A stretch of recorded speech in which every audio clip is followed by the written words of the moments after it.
गोविंद शिल्प घेऊन येत आहे 79 ट्विन बंगलोचा भव्य दिव्य पंढरपुरातील एकमेव प्रकल्प। आमच्या प्रकल्पाची वैशिष्ट्ये मनाला शांती देणारं महादेवाचं मंदिर, मुख्य रस्ता सुमारे 30 फुटांचा, अंतर्गत रस्ता सुमारे 20 फुटांचा, ग्रामपंचायत योजनेचा प्रत्येक बंगलोजला स्वतंत्र नळ, सांडपाण्याची सुरक्षित विल्हेवाट, सर्व टाइल्स ग्लॉसी आणि नामांकित कंपनीच्या, सर्व स्टेअर, खिडक्या, चौकटी सुपर ब्लॅक ग्रेनाइट, दोन्ही अटॅच बाथरूम पूर्णपणे टाइल्स, पंतप्रधान हर घर नल योजना पूर्णत्वाकडे, bathroom, basin, kitchen, CP fittings हे जगवार कंपनीचे, स्टील वर्क पूर्णपणे जिंदाल कंपनीचे, 1000 लिटर पाण्याची टाकी, 150 लिटर सोलर वॉटर हीटर सोबत वॉटर प्युरिफायर, प्रत्येक बंगलोजला स्वतंत्र पार्किंग, दर्शनीय भाग पूर्णपणे डॅटो टाइल्स, टाटा प्रवेश कंपनीचे आकर्षक भक्कम दरवाजा, फुटी उंचीचे सुरक्षित कंपाऊंड। मग विचार काय करताय? गोविंद शिल्प, पत्ता गट नंबर 95, हॉटेल अंगण शेजारी, टाकळी रोड, पंढरपूर। ताज्या घडामोडी पाहण्यासाठी आमच्या YouTube चॅनलवरील PVR म्हणजेच पंढरी वार्ता या न्यूजला सबस्क्राइब करा आणि शेजारील बेल आयकॉनवर क्लिक करा। राज्य सरकारनं तुकडेबंदी कायदा रद्द करून निवासी क्षेत्रात ऑक्टोबर 2024 पूर्वी झालेल्या जमिनीच्या तुकड्यांना मान्यता दिली आहे। मात्र त्यानंतर कोणताही जमिनीचा तुकडा अधिकृत लेआउट मंजुरीशिवाय विकता येणार नाही। महापालिका किंवा संबंधित प्राधिकरणांची मंजुरी घेणं बंधनकारक राहील। त्यानंतरही असे तुकडे झाल्यास संबंधितांवर गुन्हे दाखल केले जातील, असा इशारा महसूल मंत्री चंद्रशेखर बावनकुळे यांनी सोमवारी येथे पत्रकार परिषदेत दिला। बावनकुळे म्हणाले, PMRDA, MMRDA, पुणे महापालिका तसेच ज्या ठिकाणी प्रादेशिक आराखडा मंजूर झालाय अशा गावांपासून 200 मीटर पर्यंत असलेले तुकडे आता नियमित केले जात आहेत।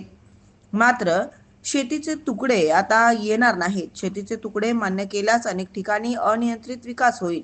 मात्र आता 15 ऑक्टोबर 2024 नंतर लेआउट मंजूर करूनच विकावे लागणार आहेत। तरीही असे झाल्यास त्यांच्यावर गुन्हे दाखल होणार आहेत। भूसंपादनाची माहिती अगोदरच मिळून काही व्यापारी आणि संबंधितांनी जमिनींची खरेदी विक्री केल्याचे प्रकार सरकारच्या निदर्शनास आले आहेत।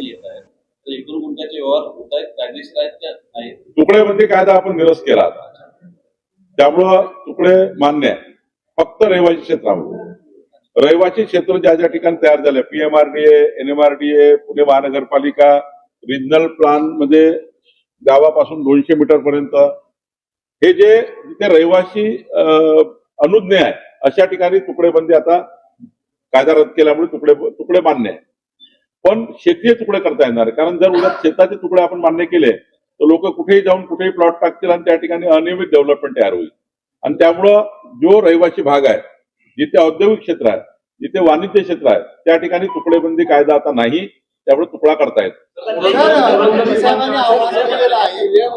अनेक ठिकाणी प्लॉटिंग पडते, म्हणजे तुकडे पूर्व विकतात, 11 गुंठे विकतात शेतीचे, त्याचं काय पुढे? मी तुम्हाला वारंवार सांगतो की तुम्ही अजून थोडा गैरसमज दूर करा जनतेचा, की ज्या ठिकाणी रहिवासी बेल्ट आहे त्या ठिकाणी तुकडा मान्य आहे, म्हणजे 2024 पूर्वीचा।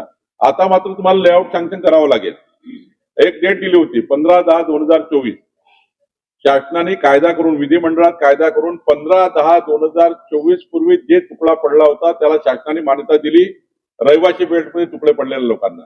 पण आता मात्र 15/10/2024 नंतर लेआउट हे सँक्शन करूनच विकावं लागेल। कोणी याचा गैरसमज करू नये आणि याच्यानंतर गुन्हे दाखल होणार आहे।